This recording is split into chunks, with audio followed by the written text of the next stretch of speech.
Les amis, je viens de regarder le combat de Bryce Mitchell contre Saïd Nurmagomedov. C'est l'occasion pour moi de vous faire un petit débriefing.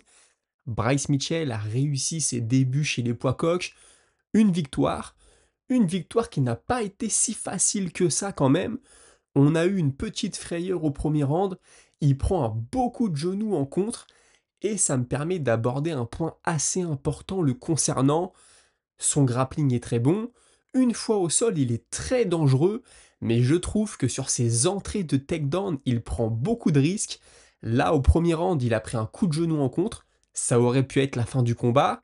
Et puis deux fois, il prend des tentatives de guillotine. La deuxième au troisième round, elle passe pas loin. On a vu qu'il grimaçait beaucoup. Il m'a fait peur de ce côté-là. Il a aussi une défense de striking qui est très particulière, hein. Il a les mains assez basses, il a pas beaucoup de mouvements de tête. En plus, Saïd Nurmagomedov en face, je mettrais son pied-point à son crédit. Et j'aime beaucoup sa façon de striker. Il masque très bien les jambes avec les poings.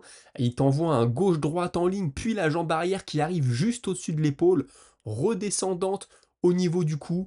C'est très très beau à voir. Bryce Mitchell, maintenant, ce que je vais mettre à son crédit, à lui, c'est le fait que c'est un lutteur et il ne cherche pas à s'inventer un niveau de striking. Non, il va tout de suite à la lutte, il met la pression. On dit souvent que pour mettre en déroute un lutteur, il faut le mettre sur le pied arrière. Bryce Mitchell, je pense qu'il a bien compris ça, c'est lui le lutteur, et bah il va de l'avant, il va te coller au clinch, il va tenter de t'amener au sol. Franchement, c'est très très bon. Après, une fois au sol, il cherche beaucoup la soumission. Il a des positions assez solides, même si au deuxième round, j'ai beaucoup aimé le retournement de Saïd Nurmagomedov, le public aussi, hein, d'ailleurs, on a tout de suite senti la ferveur dans la salle. On peut lui reprocher à Bryce Mitchell de ne pas envoyer beaucoup de frappes quand il est au sol, hein. D'ailleurs, c'est ce que Michael Bisping disait au micro. C'est dommage, tu as des positions dominantes, tu es dans un combat très serré, mettre quelques coups de coude, mettre quelques coups de poing, ça pourrait te permettre, bien sûr, de laisser le moins de doute possible dans la tête des juges. C'est quelque chose qu'il ne fait pas vraiment Bryce Mitchell. Il nous a aussi fait peur sur une sortie de clinch au premier round. Il prend un coup de coude. Le coup de coude, s'il arrive au menton ou à la tempe, bien sûr, ça aurait pu être fatal. Mais je vous dirais que le principal est fait. Il a pris sa victoire. J'en parlais cette semaine, hein, ça aurait été très dur pour lui de démarrer chez les poids coqs avec une défaite contre Saïd Nurmagomedov en plus, hein, qui n'est pas dans le top 10. Voilà, qui est peut-être un gatekeeper du top 15. Je ne sais pas si on peut l'appeler comme ça. Mais il a réussi, il a expliqué au micro à la fin que ça avait été le combat le plus difficile de sa carrière jusqu'à maintenant, et que Saïd Nurmagomedov est beaucoup plus rapide et beaucoup plus fort quand tu es avec lui dans la cage que ce que tu penses voir quand tu l'étudies en vidéo.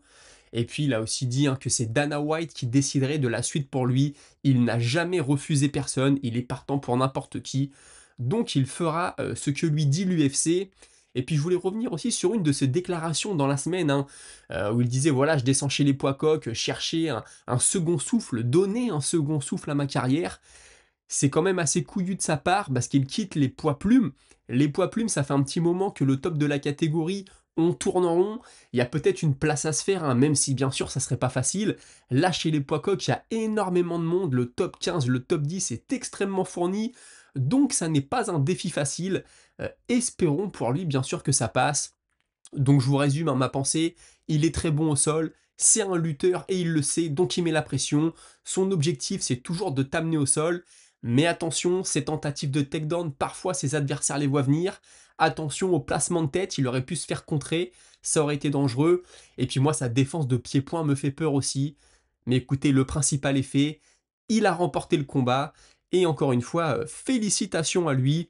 Et puis comme cette chaîne, hein, vous le savez, on parle avant tout d'actualité MMA, j'ai un petit chiffre à vous donner, puisqu'on est chez les poids coqs. Les poids coqs, la catégorie du champion, Merab Dvalishvili, eh bien j'ai une petite statistique à vous partager. Si Merab Dvalishvili réussit 3 défenses de titre sur une année civile, il rejoindra de très gros noms, comme par exemple Alex Pereira qui avait réussi en 2024, Kamaru Usman en 2021, Demetrius Johnson 2013, Chuck Liddell 2006, Matt Hughes 2002, Tito Ortiz 2001 et Frank Shamrock 1998. Les amis, merci d'avoir écouté. on se retrouve un peu plus tard dans la soirée pour le débrief des autres combats. Salut!